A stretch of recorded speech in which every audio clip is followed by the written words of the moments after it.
Hi students, welcome to PhD jobs and admission. This is Gauri. So इस video में मैं आपको एसएनडीटी वुमेंस यूनिवर्सिटी में पेट एग्ज़ाम जो होने वाली है उसका रिसर्च मेथोडोलॉजी सिलेबस सिखा रही हूँ। सो इन टुडेज सेशन में आपको मीनिंग ऑफ रिसर्च सिखाऊंगी, जिसके ऊपर आपको 1 to 2 क्वेश्चंस एग्जाम्स में हमेशा पूछे जाते हैं। सो आपकी कॉन्सेप्ट इस टॉपिक की क्लियर हो जाएगी after viewing this session. But still अगर आपको कोई भी डाउट है आप मुझे कमेंट करके पूछ सकते हो।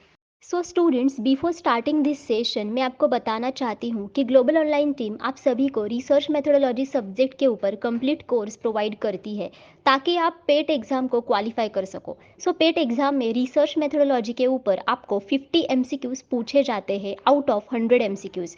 सो अगर आप रिसर्च मेथोडोलॉजी में अच्छे मार्क्स स्कोर करते हो देन आप पेट एग्जाम को क्वालिफाई कर सकते हो। सो इस कोर्स में हम सभी आपको full syllabus video lectures provide करते हैं, जिसमें थियरीज एंड एमसीक्यूज दोनों भी अवेलेबल है। हम आपको इसमें full syllabus notes and mock test भी प्रोवाइड करते हैं। ऐसे हमारे पास 10 मॉक टेस्ट्स अवेलेबल है and each mock test contains 40 MCQs and that's why overall आपके इसमें 400 एमसीक्यूज कवर हो जाते हैं। हम आपको इसमें 1500 से भी ज़्यादा एमसीक्यूज का रिवीजन पीडीएफ प्रोवाइड करते हैं ताकि आप एक ही पीडीएफ में सारे टॉपिक्स को रिवाइज कर सको एंड दैट्स वाई गारंटेड आपको 80% एमसीक्यूज इसी पीडीएफ में से पूछे जाते हैं out of 100% MCQs in research methodology part of SNDT women's university pet exam. और ये जो सारा स्टडी मटेरियल है ये आपको हिंदी एंड इंग्लिश ये दोनों ही लैंग्वेजेस में मिलता है। सो स्टूडेंट्स, अगर आप कोर्स को परचेस करना चाहते हो देन ईदर आप ग्लोबल ऑनलाइन ऐप डाउनलोड कीजिए फ्रॉम द प्ले स्टोर, जिसके लिए मैंने लिंक इस वीडियो के डिस्क्रिप्शन बॉक्स में आप सभी के साथ शेयर की है, या फिर आप इनमें से किसी भी नंबर्स पर जाकर व्हाट्सएप थ्रू मुझे कॉन्टैक्ट कर सकते हो। एंड देखो, कोर्स की फीस भी बहुत कम है which is only 699 rupees and income fees में ग्लोबल ऑनलाइन टीम आप सभी को step by step guidance provide करती है at each and every stage of your PhD admission at the university. And as well global online team आप सभी को 100% passing guarantee भी प्रोवाइड करती है कि आप गारंटीड पेट एग्जामिनेशन को क्वालिफाई कर सको। एंड देखो, आपकी जो एंट्रेंस टेस्ट है वो है 6 जून को एंड दैट्स वाई आप सभी के पास बहुत कम टाइम बचा है। सो इन कम समय में आपको ज़्यादा से ज़्यादा प्रिपरेशन करने की ज़रूरत है। सो रिसर्च मेथोडोलॉजी का जो प्रिपरेशन है वो आप इसी कोर्स की मदद से कर सकते हो। एंड रिसर्च मेथोडोलॉजी के लिए आपको दूसरे किसी भी सोर्स को रेफर करने की ज़रूरत नहीं पड़ती है। सो आपका बहुत टाइम इसमें बच जाता है, जिस टाइम में आप बाकी सब्जेक्ट्स के लिए भी प्रिपरेशन कर सकते हो। So this is really helpful to all of you. Helpful one is the term research methodology refers to. Now research methodology इस term का मतलब क्या है? So let us see different options. The methods used in data collection and analysis. Whether ये एक method है जिसका इस्तेमाल हम सभी लोग data collection and analysis के लिए करते हैं, या फिर whether the rules for writing a research paper और रिपोर्ट, या फिर रिसर्च मेथोडोलॉजी एक रूल्स है ओके जिस रूल्स के साथ हम सभी लोगों को रिसर्च रिपोर्ट एंड पेपर लिखना है, या फिर the specific methods of study and analysis, या फिर रिसर्च मेथोडोलॉजी ये कोई स्पेसिफिक मेथड्स है ऑफ स्टडी एंड एनालिसिस, या फिर the theoretical paradigms for data collection analysis and interpretation, या फिर ये कोई थियोरेटिकल पैराडिम्स है। पैराडिम्स का मतलब होता है कि योर पर्सपेक्टिव और योर अप्रोच, मतलब ये कोई थियोरेटिकल अप्रोच है ओके जिस अप्रोच के साथ हम सभी लोग डेटा को कलेक्ट करते हैं, एनालाइज करते हैं एंड इंटरप्रेट करते हैं। सो स्टूडेंट्स, रिसर्च मेथोडोलॉजी एक होल ब्रांच है ओके एंड बेसिकली ये एक टेक्निक भी है okay this is the technique जिसका इस्तेमाल हम सभी लोग जो इंफॉर्मेशन होती है हमारे स्टडी में ओके उस इंफॉर्मेशन को फाइंड एंड एनालाइज करने के लिए करते हैं। And as well research methodology के जितने भी सारे टेक्निक्स हैं उनकी मदद से हम सभी लोग ये भी इंश्योर कर सकते हैं कि वेदर हमारे रिसर्च के रिजल्ट्स वाकई में वैलिड एंड रिलायबल है या नहीं। एंड उसकी वजह से हम लोग ये भी एड्रेस कर सकते हैं कि really the results are addressable to the research objectives or not. Okay मतलब रिसर्च ऑब्जेक्टिव्स हमने रिजल्ट्स के साथ एड्रेस किए हैं या नहीं किए हैं ये भी हमें इससे पता चलता है। And that's why your correct answer should be 4 because research methodology ये एक थियोरेटिकल अप्रोच है जिस अप्रोच के साथ हम सभी लोग डेटा को कलेक्ट करते हैं, उसको एनालाइज करते हैं एंड एज वेल उसको इंटरप्रीट भी करते हैं okay. Next, in simple terms, reliability is the so simple terms में रिलायबिलिटी का मतलब क्या है? So whether it is a consistency of scores on tests, okay मतलब ये कोई टेस्ट के स्कोर्स की कंसिस्टेंसी है, या फिर appropriateness of interpretation based on test scores, या फिर ways in which people are the same, या फिर rank order of participants on some measure. So basically students, reliability ये जो कॉन्सेप्ट है ये बहुत ही इम्पॉर्टेंट कॉन्सेप्ट है रिसर्च में, बिकॉज रिलायबिलिटी जो है बेसिकली इसका मतलब होता है कि how stable you are getting the results of your whole research process. मतलब अगर आप किसी भी रिसर्च प्रोसेस को बार बार डिफरेंट सिचुएशंस में करते हो by using the similar statistical test, then उसके बाद आपको बार बार कितनी बार स्टेबल रिजल्ट्स मिलते हैं, ओके मतलब कंसिस्टेंट आपको रिजल्ट्स मिलते हैं, उसे बेसिकली रिलायबिलिटी कहा जाता है। And that's why your correct answer should B 1, okay यानी कि consistency of scores on tests, okay all of you getting, and that's why this is the correct answer. Next, operational definitions have. Now operational definitions को क्या होता है, मतलब उनके characteristic exactly क्या है, वेदर उनका जो मीनिंग लिमिटेड है या फिर उनका एक्सटेंसिव मीनिंग है, या फिर सेक्टरल मीनिंग है, या फिर universal meaning. Okay so first of all हम लोग ये देखते हैं कि एग्जैक्टली ऑपरेशनल डेफिनेशंस है क्या। Okay so basically operational definitions ये प्रोसीजर्स होते हैं और ऑपरेशंस होते हैं जिनका इस्तेमाल हम सभी लोग कॉन्सेप्ट या फिर टर्म्स को मेजर या फिर मैनिपुलेट करने के लिए करते हैं। Okay and as well operational definitions ये हम सभी को क्लियर एंड स्पेसिफिक एक्सप्लेनेशन भी प्रोवाइड करती है ऑफ अ स्पेसिफिक कॉन्सेप्ट और term. Okay and that's why operational definitions have extensive meaning, because operational definitions ये हम सभी लोगों को डिटेल्ड एंड स्पेसिफिक जो एक्सप्लेनेशन होता है ऑफ अ स्पेसिफिक कॉन्सेप्ट वो प्रोवाइड करता है। एंड इसका मतलब यही होता है कि it has an extensive meaning. Okay and that's why आप सभी का आंसर यहाँ पे 2 आना चाहिए, which is extensive meaning. Next, external validity in research refers to. Now external validity in research का मतलब क्या है? सो स्टूडेंट्स, जैसे कि मैंने आपको इसी वीडियो में बताया था कि रिलायबिलिटी ये बहुत ही इंपॉर्टेंट कॉन्सेप्ट है रिसर्च में, and along with that validity ये भी बहुत ही इंपॉर्टेंट कॉन्सेप्ट है। एंड वैलिडिटी के 2 टाइप्स होते हैं, external validity and internal validity. And यहाँ पे आपको एक्सटर्नल वैलिडिटी के बारे में पूछा है। So let us see different options over here.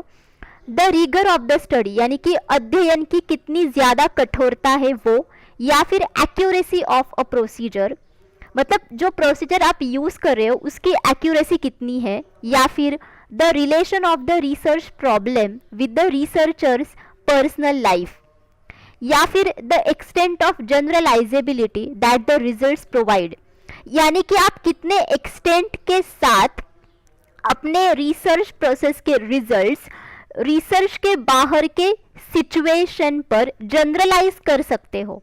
Okay, so let us see what is exactly external validity. So students, external validity का मतलब होता है कि external factors that can affect study must be controlled. मतलब जितने भी सारे external factors होते हैं जो हमारे स्टडी को अफेक्ट करते हैं उनको कंट्रोल करना, यानी कि external validity. Okay and one more thing is that कि कितने एक्सटेंट के साथ रिसर्च के आउटकम्स हम सभी लोग रिसर्च के बाहर के सिचुएशंस पर जनरलाइज कर सकते हैं और अप्लाई कर सकते हैं। सो this is nothing but external validity, and that's why your correct answer should be 4. Okay and what is the meaning of validity students? Validity in research basically stands for accuracy of procedures, research instruments और tests। मतलब जितने भी सारे procedures, research instruments और tests हम सभी लोग हमारे रिसर्च प्रोसेस में यूज़ करते हैं, सो उनकी एक्यूरेसी क्या है? सो this is nothing but the validity. Okay next, which of the following is a measure of consistency. Now इनमें से कौन सा ऑप्शन ऐसा है जो कंसिस्टेंसी का मेजर है, यानी कि जिसकी मदद से हम सभी लोग कंसिस्टेंसी को मेजर कर सके। So whether it is validity, और वेदर इट इज ऑब्जेक्टिविटी, और वेदर इट इज रिलायबिलिटी, और whether it is credibility.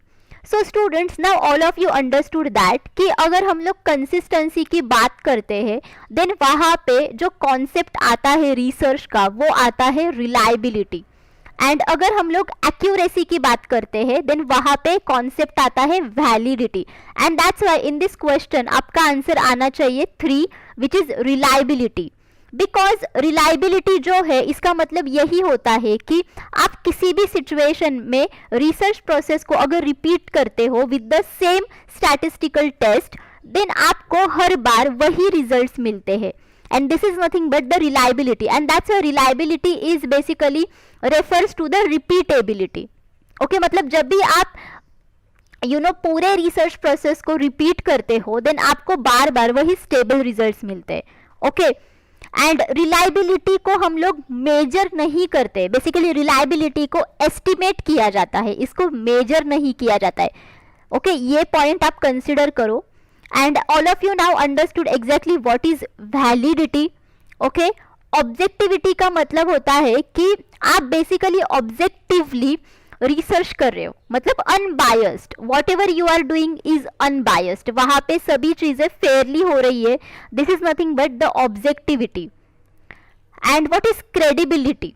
Okay, so credibility refers to extent to which research account is believable and appropriate with particular reference, okay, to level of agreement between participants and researcher.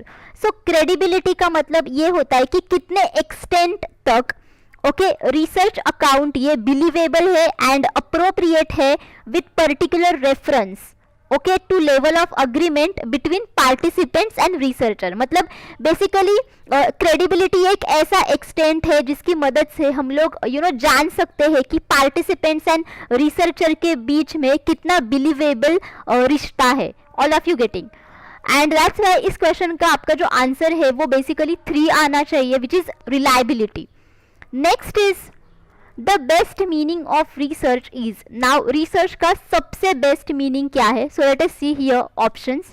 Adoption of scientific method for creation and application of knowledge. So research ये एक ऐसा तरीका है जिसमें हम सभी लोग scientific method का इस्तेमाल करके नॉलेज को क्रिएट कर सकते हैं एंड एज वेल हम लोग एग्जिस्टिंग नॉलेज को भी यहाँ पे इम्प्रूव कर सकते हैं। Adoption of critical and constructive thinking for solution of problems. So research में हम सभी लोग constructive and critical thinking का इस्तेमाल करके problems को solve करते हैं, या फिर यहाँ पे हम लोग generalizations पर आ पहुँचते हैं based on observed data, या फिर ये कोई search है for universal truths of life. So students, research ये एक basically systematic procedure होती है जिसमें काफ़ी सारे स्टेप्स होते हैं एंड जिसकी मदद से हम सभी लोग किसी भी प्रॉब्लम को सॉल्व कर सकते हैं। एंड एज वेल रिसर्च की मदद से हम सभी लोग एग्जिस्टिंग नॉलेज को इम्प्रूव कर सकते हैं या फिर नए नॉलेज को भी सर्च कर सकते हैं। And that's why your correct answer should B 1, that is adoption of scientific method for creation and application of knowledge. And सबसे इम्पॉर्टेंट पार्ट ये है कि रिसर्च में हम सभी लोग एविडेंस पे ज़्यादा फोकस रहते हैं एंड हमें यहाँ पे जो प्रूफ चाहिए होता है वो भी प्रॉपर एविडेंस चाहिए होता है, ना कि हमारा thinking power. All of you getting? So जो हमारा थिंकिंग पावर होता है वो भी इम्पॉर्टेंट है बट उससे भी ज़्यादा एविडेंस यहाँ पे ज़्यादा मैटर करता है and that's Y second option यहाँ पे एलिमिनेट हो जाता है। And arriving at generalisations based on observe data, ये एक पूरे रिसर्च प्रोसेस का ये एक हिस्सा है और यू कैन से कि ये एक इंडिविजुअल स्टेप है।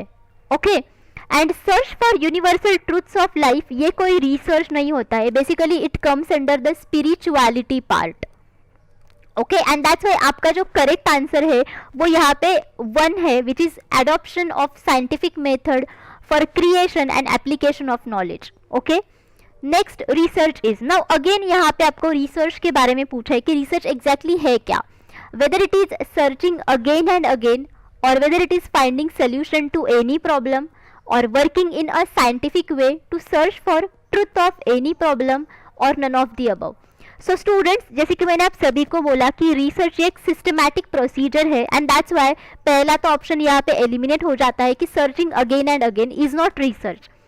एंड रिसर्च की मदद से हम सभी लोग किसी भी प्रॉब्लम का जो सोल्यूशन है उसको हम लोग यहाँ पे फाइंड आउट कर सकते हैं, एंड दैट्स वाई आपका जो करेक्ट आंसर है वो सेकेंड है। ओके, एंड थर्ड ऑप्शन भी एलिमिनेट होता है बिकॉज यहाँ पे दिया है कि working in a scientific way, okay, to search for truth of any problem. या अप टू दिस पार्ट ये स्टेटमेंट सही है, working in a scientific way, okay, but हम लोग हमेशा किसी भी प्रॉब्लम के बारे में जो ट्रूथ है उसको यहाँ पे सर्च नहीं करते। कभी कभार हमें प्रॉब्लम्स के जो सॉल्यूशंस है वो फॉल्स भी मिलते हैं। ओके, रिसर्च आपको गारंटी प्रोवाइड नहीं करता है कि आपको जो सॉल्यूशंस मिलेंगे which will be the truth of any problem. Okay, because research में हम सभी लोग basically evidence, then empirical observation, इन सभी के ऊपर यहाँ पे हम लोग हमेशा विश्वास रखते हैं, बट स्टिल हमेशा हम सभी लोग यहाँ पे ट्रूथ ऑफ एनी प्रॉब्लम को सर्च नहीं करते। बेसिकली यहाँ पे हमारा फोकस यही रहता है कि हम प्रॉब्लम को सॉल्व करें। Okay, and that's why your correct answer should B 2. Next, during research, when we avoid speculative and metaphysical approaches and instead concentrate on studying observable facts, it is called. Okay, so during research अगर हम सभी लोग speculative and metaphysical approaches को avoid करते हैं, okay, यानी कि अटलबाजी और आध्यात्मिक दृष्टिकोण को अगर हम लोग अवॉइड करते हैं, एंड इंस्टेड ऑफ दैट अगर हम लोग जो ऑब्जर्वेबल फैक्ट्स है उन पे अगर हम लोग ज़्यादा कॉन्सेंट्रेट करते हैं, देन इस प्रकार के अध्ययन को और इस प्रकार के बेसिकली रिसर्च को क्या कहा जाता है? सो वेदर हम उनको फेमिनिज्म बुलाते हैं, या फिर एथनो मेथोडोलॉजी बुलाते हैं, या फिर कंस्ट्रक्शनिज्म बुलाते हैं, या फिर पॉजिटिविज्म बुलाते हैं। Okay, so student, step by step let us see exactly ये ऑप्शंस है क्या। सो आई विश कि फेमिनिज्म के बारे में आप सभी को पता है, बिकॉज फेमिनिज्म ये एक ऐसा अप्रोच है और ये एक ऐसा यू कैन से कि लॉ है, प्रिंसिपल है, जहाँ पे कहा जाता है कि विमेन को उतने ही इक्वल चांसेस मिलने चाहिए जितने मेन को मिलते हैं। Okay, this is called as the feminism, यानी कि फेमिनिज्म ये इक्वल राइट्स के ऊपर है, मतलब इक्वल राइट्स होने चाहिए सेक्सेस के बीच में। Okay, what is exactly ethnomethodology? So ये एक मेथोडोलॉजी है, ओके, जिसकी मदद हम सभी लोग लेते हैं ताकि हम लोग जान सके कि exactly human being particular society में कैसे बिहेव करते। मतलब यहाँ पे हम लोग बेसिकली सोसाइटी के कल्चर के बारे में स्टडी कर सकते हैं, okay, by using methodology over here. Then what is constructionism? So basically constructionism ये एक लर्निंग थियरी है। Okay, this is a learning theory, and it believes that children construct their new knowledge by constructing physical and manipulative materials. So actually constructionism इस चीज़ पे believe करता है कि children जो है वो उनका जो नया नॉलेज होता है वो फिजिकल एंड मैनिपुलेटिव मटेरियल्स को कंस्ट्रक्ट करने के बाद ही करते हैं। Okay, and now what is positivism? So positivism ये एक अप्रोच है। Okay, what is this approach? So इस अप्रोच में बेसिकली जो ऑब्जर्वेबल फैक्ट्स है उन पे यहाँ पे ज़्यादा भरोसा किया जाता है। Okay, and positivism concerned with only the scientific facts, okay, not the intuitive thinking, और जो चीज़ हम लोग ऐसे ही थिंक करते हैं और जो सुनी सुनाई बातें होती है उन पे यहाँ पे कोई भी भरोसा नहीं किया जाता है। So positivism based upon the empirical observation, observable facts, and that's why here your correct answer should be 4. Okay, because positivism relies on the scientific methods, observable facts and empirical observation. Okay. Next, one of the main aims of science is, now इनमें से कौन सा science का एक main M है? So whether it is persuasion, prediction, postdiction, assertion. So students, now all of you understood that कि science का जो मेन एम है वो यही है कि प्रेडिक्शन करना. बिकॉज अगर आप प्रेडिक्शन नहीं करोगे देन आप उसको टेस्ट नहीं करोगे, एंड अगर आप उसको टेस्ट नहीं करोगे देन आपको रिजल्ट्स नहीं मिलेंगे, एंड आपको रिजल्ट्स नहीं मिलेंगे तो आप थियरी नहीं बनाओगे. So this is the whole procedure of a science basically, and that's why science का जो मेन एम होता है वो यही होता है कि प्रेडिक्शन करो. What is परस्यूएशन? परस्यूएशन का मतलब होता है कि दूसरे पर्सन को कन्विंस करना.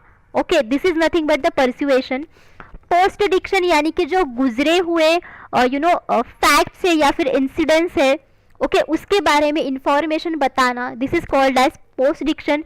एंड देखो पोस्ट डिक्शन ये एग्जैक्टली अपोजिट है प्रेडिक्शन से. जो जैसे प्रेडिक्शन यानी कि इंसिडेंट्स होने से पहले हम लोग उसको प्रेडिक्ट करते हैं, उसके बारे में इंफॉर्मेशन देते हैं, बट पोस्ट डिक्शन में जो इंसिडेंट्स पहले से ही हो चुका है उसके बारे में डिस्क्रिप्शंस देते हैं हम लोग. And what is assertion? Assertion ये एक एक ऐसा स्ट्रॉन्ग असर्टिव स्टेटमेंट होता है जिसमें हम लोग रियलिटी के बारे में बताते हैं कि यस ये चीज़ है ही. सो उसमें हम लोग बहुत कॉन्फिडेंस रहते हैं, मतलब देते हैं कि yes this is there. So this is called as the assertion. Okay, Dash has established a close relationship between the growth of thinking and the development of mathematical concepts. So इनमें से कौन सा ऑप्शन ऐसा है जिसने thinking का जो growth है एंड जो मैथमेटिकल कॉन्सेप्ट्स है उसके जो डेवलपमेंट है इनके बीच में रिलेशनशिप को इस्टेब्लिश किया है. सो वेदर ये रिसर्च है या फिर टेस्ट्स है या फिर इक्वेशन है या फिर डेमोन्स्ट्रेशन है. So students, if you have noticed कि जैसे ही हम लोग प्रीलिमिनरी स्कूल से लेकर हाई स्कूल में आए, देन आफ्टर दैट यूनिवर्सिटी में गए, सो वैसे वैसे हमारी जो थिंकिंग लेवल है उसमें भी काफ़ी सारी ग्रोथ हुई है, राइट. एंड एज वेल जितने भी सारे मैथमेटिकल कॉन्सेप्ट्स हमने अभी तक सीखे हैं from preliminary school to the university, okay, वो कॉन्सेप्ट्स भी डेवलप होते गए हैं. मतलब सबसे पहले तो हमने न्यूमेरिकल सीखा, राइट. देन आफ्टर दैट हमने काफ़ी सारे इक्वेशन सीखे, देन आफ्टर दैट हमने काफ़ी सारे मैथमेटिकल कॉन्सेप्ट सीखे, एंड आजकल तो हम सभी लोग मैथमेटिकल कॉन्सेप्ट्स को बिजनेस में अप्लाई भी करते हैं. सो जैसे जैसे हमारे थिंकिंग की ग्रोथ होने लगती है वैसे वैसे ही मैथमेटिकल कॉन्सेप्ट्स भी डेवलप हुए हैं. मतलब एक्चुअली जितने भी सारे मैथमेटिकल कॉन्सेप्ट्स अभी तक हमने सीखे हैं, सो उसका जो रिलेशनशिप है वो बेसिकली हमारे थिंकिंग लेवल पर जाता है. ओके, एंड इसका जो रिलेशनशिप है ये बेसिकली रिसर्च ने इस्टेब्लिश किया है. And all of we know that, जैसे कि हमने इसी वीडियो में देखा कि रिसर्च की वजह से हम सभी लोग नए नॉलेज को आइडेंटिफाई कर सकते हैं. एंड दैट्स नया नॉलेज क्या होता है? नया नॉलेज यही होता है कि देखो कि वेरिएबल्स के बीच में कोई रिलेशनशिप है या नहीं. एंड यहाँ पे जो दो वेरिएबल्स है वो है growth of thinking and development of mathematical concepts. And that's why इन दोनों ही वेरिएबल्स का रिलेशनशिप है ये बेसिकली रिसर्च ने ही इस्टेब्लिश किया है. ओके, सो टेस्ट ये तो मैथमेटिक्स का ही एक पार्ट है, इक्वेशन भी उसका ही एक पार्ट है, डेमोन्स्ट्रेशन यानी कि प्रदर्शन करना ये भी इसका ही एक पार्ट है. Okay, so these are the basic सब parts of mathematical concepts, but your correct answer should B 1. Okay, so students, thank you for watching this session. I hope all of you understood जितना भी मैंने इस video में आप सभी के साथ डिस्कस किया है. But still if you have any doubts आप मुझे कमेंट बॉक्स में पूछो. ओके